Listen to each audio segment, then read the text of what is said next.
Pemirsa, hingga hari ini penyelidikan atas kasus dugaan korupsi penyediaan Menara BTS Bakti Kominfo masih terus berjalan. Banyak kejutan dari kasus ini, mulai dari mantan Menkominfo Johnny G. Plate yang ditetapkan sebagai tersangka hingga misteri pengembalian uang 27 miliar rupiah.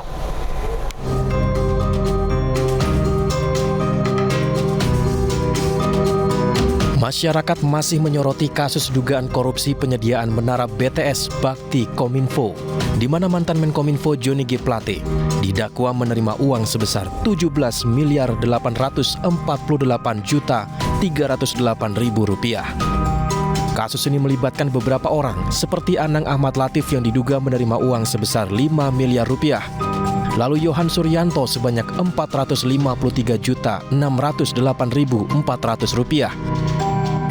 Lalu Irwan Hermawan sebesar 119 miliar rupiah, Windy Purnama 500 juta rupiah, dan Muhammad Yusrizky Mulyawan 50 miliar rupiah dan 2.500.000 dolar Amerika Serikat.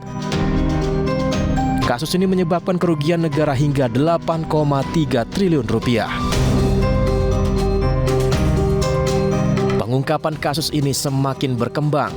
Kuasa hukum Irwan Hermawan, Magdir Ismail, menyerahkan uang pecahan dolar Amerika Serikat dengan nilai 1,8 juta dolar atau 27 miliar rupiah.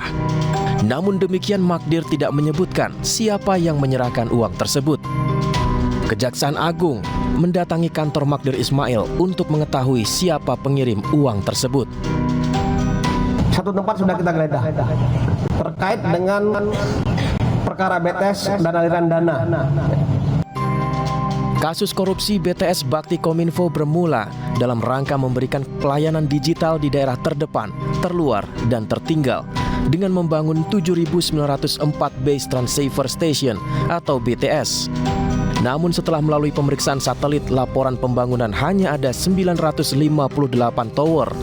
Nilai proyek pengadaan BTS tersebut mencapai 10 triliun rupiah. Kasus dugaan korupsi ini meninggalkan banyak pertanyaan. Siapa pemilik dana hingga 27 miliar rupiah yang dibawa Magdir Ismail?